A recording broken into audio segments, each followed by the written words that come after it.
परम आदरणीय श्री परम पूज्य गोस्वामी 108 श्री व्रजाधीश जी महोदय श्री ने वचनामृतना पान करावा माटे वधारे समय न लेता आपणे सौ एमना शरणे जईए प्रार्थना करिए। आप परम पूज्य गोस्वामी 108 श्री गोवर्धनेश जी महोदय श्री श्री दर्शन बाबाजीना आत्मज छो। आप श्री बोपल खाते विराजित थई अने वाला वैष्णवोने दिव्य पुष्टि संप्रदायનું मार्गदर्शन પૂરું પાડો છો। श्री हवेली कीर्तનમાં પણ आप श्री खूब रुचि धरावो छो। श्री वल्लभना मार्ग एवं सिद्धांतों ने वैष्णवों सुधी पहोंचाडवामां आप श्री खूब ज कार्यरत छो। एक वार तालीओना गड़गड़ाटथी आप श्रीना वचनामृतने आपणे सौ सांभळवा माटे निवेदन करिए, विनंती करिए। श्री वल्लभाधीश की जय, श्री गोसाई जी परम दयाल की जय, श्री गोपाल लाल प्यारे की जय। नमो भगवते तस्मै कृष्णाय अद्भुतकर्मणे रूपनाम विभेदेन जगत्क्रीडति यो यत्।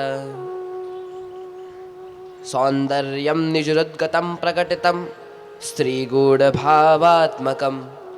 पुनरूपं च पुनस्तदन्तर्गतं प्राविविशत्सप्रिये संश्लिष्टावभयोर्वभौ रसमय कृष्णो हि यत्साक्षिकं रूपं तत्र त्रयात्मकं परमभिधेयं सदा वल्लभम्।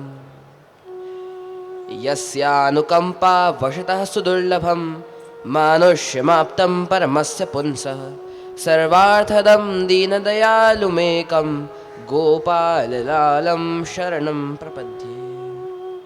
मंचस्थ विराजमान सभी पूज्य आचार्य महानुभावों के चरणारविंद में नम्र प्रणाम करता हूँ एवं उपस्थित आप सभी वल्लभीय वैष्णववृंद। आज बहुत आनंद का विषय है कि अखंड भूमंडलाचार्य जगत गुरु श्रीमद वल्लभाचार्य जी के प्रागट्य उत्सव के उपलक्ष्य में यह कार्यक्रम का आयोजन हो रहा है और मेरे लिए परम अत्यंत आनंद का विषय है कि मुझे यहाँ पे उपस्थित होने का अवसर प्राप्त हुआ और श्री शरणम कुमार जी महोदय श्री जीजा जी के जिनके अनुग्रह से मुझे यहाँ पे उपस्थित होने का अवसर प्राप्त हुआ, तो उनको मैं खूब धन्यवाद एवं नमस्कार करता हूँ।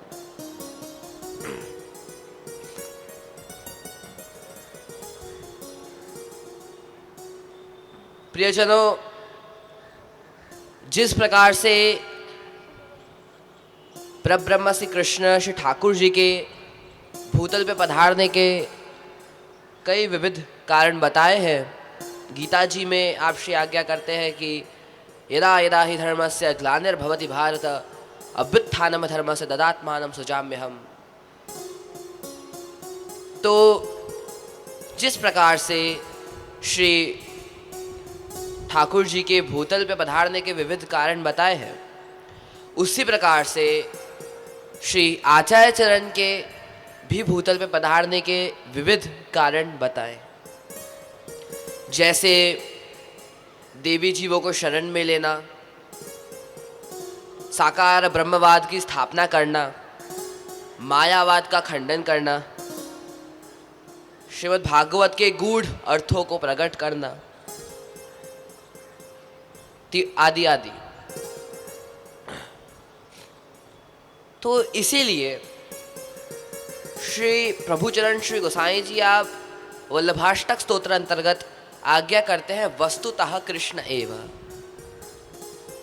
कि श्री आचार्य चरण और श्री ठाकुर जी में कोई भेद नहीं है, आपके दोनों के स्वरूप एक ही समान है, जिसके प्रमाण हमें कई ग्रंथों में प्राप्त होते हैं। अगर आप श्री आचार्य चरण की प्रागट्य की पूर्व पीठिका देखें तो आप श्री के पूर्वाचार्य श्री यज्ञनारायण भट्ट जी, जो श्री मदन मोहन लाल जी की सेवा करते और हर साल एक सौम्य यज्ञ करते। एक समय यज्ञ में आहुति जब आप दे रहे थे तब साक्षात यज्ञ कुंड से मदन मोहन लाल जी प्रकट हुए और आज्ञा करी कि जब आपके कुल में 100 सौम्य यज्ञ संपूर्ण होंगे तब धर्म की रक्षा करने के लिए मैं आपके कुल में प्रागट्य हूं। यह भगवद आज्ञा के पश्चात श्री यज्ञनारायण भट्ट जी ने 32 सौम्य यज्ञ किए। उनके पुत्र श्री गंगाधर जी ने 23 सौम्य यज्ञ किए। उनके पुत्र श्री गणपति भट्ट जी ने 35 सौम्य यज्ञ किए। उनके पुत्र श्री वल्लभ जी ने 5 सौम्य यज्ञ किए और फिर उनके पुत्र श्री लक्ष्मण भट्ट जी ने 5 सौम्य। तो इसी प्रकार 100 सौम्य यज्ञ संपूर्ण हुए और संवत 1535 चंपारण वन में अग्निकुंड में श्री आचार्य चरण का प्रागट्य हुआ। बोलो श्री वल्लभाधीश की जय।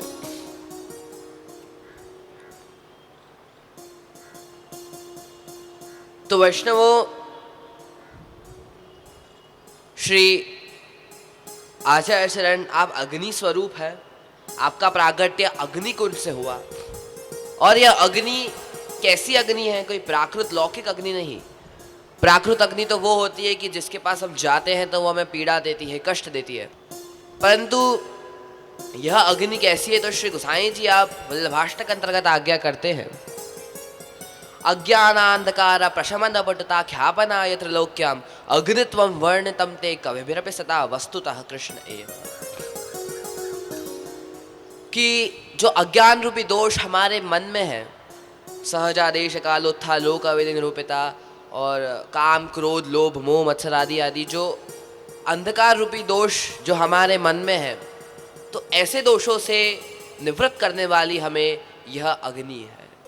जिस प्रकार से एक कमरे में जहाँ पे पूर्ण अंधेरा होता है और जब हम दीपक प्रकट करते हैं तो वह दीपक प्रकाश देता है और अंधेरा हट जाता है, उसी प्रकार से जब हम वैष्णव श्री आचार्य चरण के सानिध्य में जाते हैं तब हमारे मन में जो अंधकार रूपी दोष है उनसे हम निवृत्त हो जाते हैं। तो इसी प्रकार से श्री गोसाई जी ने आपने वल्लभाष्टक अंतर्गत श्री आचार्य चरण के स्वरूप का वर्णन किया। स्मृत कृष्ण प्रेमामृत सप्तश्लोकी अंतर्गत आपके गुणों का वर्णन किया और जो हम वैष्णव की गायत्री है सर्वोत्तम स्तोत्र, उसके अंतर्गत आप श्री के अष्टोत्तरशत नामों का वर्णन किया। मैंने मेरे परम पूज्य श्री ताजचरण के वचनामृत में श्रवण किया था कि जिस प्रकार से अगर ब्राह्मण गायत्री का जप न करे तो उसका ब्राह्मणत्व नष्ट हो जाता है, उसी प्रकार से अगर वैष्णव सर्वोत्तम स्तोत्र का जप न करे, पाठ न करे, तो उसका वैष्णवत्व नष्ट हो जाता है। तो वैष्णवों, यह 3 स्तोत्र हमारे लिए नित्य पठनीय है। श्री प्रभुचरण यह गुणों में से श्री आचार्य चरण के लिए आज्ञा करते हैं कि क्वचित पांडित्यम चे न निगम गतिस्यापि यदि न क्रिया सापि स्यात् यदि न हरिमार्गे परिचयः यदि स्यात् सोऽपि श्री बृजपतिर्नयति निखिलै गुणैरन्यः को वा विलसति विना वल्लभवरम्। अर्थात यह जगत, यह संसार में कई ऐसे पंडित हैं जो शास्त्रों को जानते हैं परंतु न निगम अर्थात वेद, वह वेद को नहीं जानते। कई ऐसे पंडित हैं जो शास्त्रों को जानते हैं, वेद को जानते हैं, परंतु क्रिया सापि स्यात् अर्थात वेद के अनुसार जो आचरण कर्म वो नहीं करते।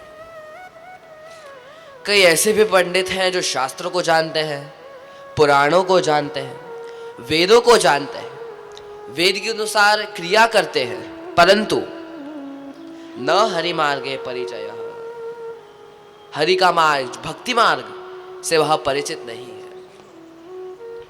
कई पंडित ऐसे भी हैं जो शास्त्रों को जानते हैं, वेद के अनुसार क्रिया करते हैं, भक्ति मार्ग से वह परिचित है, परंतु व्रजपति ऋतर्नयति निखिलई, कि व्रज के अधिपति जो व्रजाधीप है उनकी अलौकिक जो रति है उससे वह परिचित नहीं है।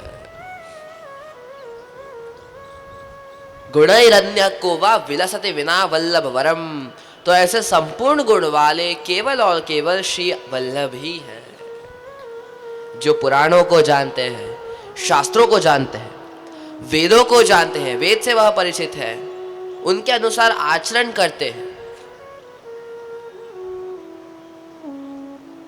और व्रज के अधिपति जो व्रजाधीप है उनकी अलौकिक रति से भी वह परिचित है। तो वैष्णवों, हम बड़े सौभाग्यशाली हैं कि हमें श्री आचार्य चरण जैसे समर्थ गुरु प्राप्त हुए। आपने ही, आपकी कृपा इतनी कि आपने हमें यह व्रज के अधिपति जो व्रजाधीप है उनकी सेवा करने का अवसर प्राप्त दिया, उनकी अलौकिक रति हमें प्रदान दी। इसलिए आपका सर्वोत्तम स्तोत्र में भी नाम आता है कि अदय दान दक्षाय नमः, कि जो कोई न दे सके ऐसा दान देने वाले केवल और केवल श्री आचार्य चरण ही है। तो वैष्णवों, अधिक विस्तार न करते हुए आपके नाम रूप गुण के बारे में जितना कहें उतना कम है। और यहाँ पे सब बड़े विराजमान है। श्री आचार्य चरण के जो सिद्धांत, जो आधुनिक समय में भी बालक से लेके वयोवृद्ध कोई भी उनके द्वारा आत्मकल्याण प्राप्त कर सकता है। मुझे इस विषय में एक प्रसंग याद आ रहा है कि एक बार श्री गोसाई जी आप गादी तकिया पे विराज रहे थे और एक वैष्णव आए और उनने पूछी कि जयराज, मेरे को सेवा करनी है, मेरे को ठाकुर जी पधरा दो। तो श्री गोसाई जी ने कही कि तेरे को काय को शौक है? तो वो जो वैष्णव थे उनने कही कि मुझे तो किसी का शौक नहीं, मैं तो बैरागी हूं। तो श्री गोसाई जी ने कही हाँ बैठ जाओ, साइड में बैठ जाओ। तो उसी समय थोड़ी देर बाद एक और वैष्णव आए और उनने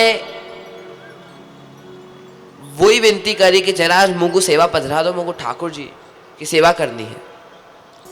तो गोसाई जी ने सेम क्वेश्चन वह वैष्णव से भी पूछा कि आपको किसका शौक है? तो वैष्णव ने कहा कि मुझे खाने पीने का बहुत शौक। तो श्री गोसाई जी ने जल्दी से उसको ठाकुर जी पधरा दिए। तो वो जो बैरागी वैष्णव था उसने गोसाई जी से पूछो कि जराज, मैं तो बैरागी हूं, आपने मुझे ठाकुर जी पधराए नहीं, उसको खाने पीने का शौक था तो आपने उसको पधरा दिया। तो श्री गोसाई जी ने कही कि उसको खाने पीने का शौक है, वह नई नई सामग्री सिद्ध करेगा, प्रभु को धराएगा और लाड लड़ाएगा और खुद भी आनंद लेगा। तो वैष्णव, यह प्रसंग से हमें यह चीज प्राप्त होती है कि हम जो कार्य में हमारा जो शौक है वह प्रभु के लिए भी होना चाहिए। तो यह प्रसंग से श्री वल्लभ के यह सिद्धांत को हम जान सकते हैं कि पुष्टि मार्ग शौकीनों का मार्ग है। जैसे आपको नए नए वस्त्र का शौक हो तो आप ठाकुर जी के लिए नए श्रृंगार सिद्ध करें, नए वस्त्र धराएं। अगर आपको फ्रेगनेंस का शौक हो तो आप श्री ठाकुर जी के लिए नए नए अत्तर सिद्ध करें। और यह आपको खाने पीने का शौक हो तो आप ठाकुर जी के लिए नई नई सामग्री सिद्ध करें, आपको धराएं। तो यही कि अगर हम जो हमें पसंद है वह श्री ठाकुर जी के लिए भी करें तो उसमें भी आनंद है। तो अधिक न कहते हुए मैं यही मंगल भावना आज के उत्सव निमित्त करता हूँ कि हमारी सबकी रति मति गति सदा सर्वदा श्री आचार्य चरण के चरणारविंद में बनी रहे। यही मंगल भावना के साथ मैं अपने वाक पुष्पों को श्री आचार्य चरण के चरणारविंद में समर्पित करता हूँ। बोलो श्री वल्लभाधीश की जय।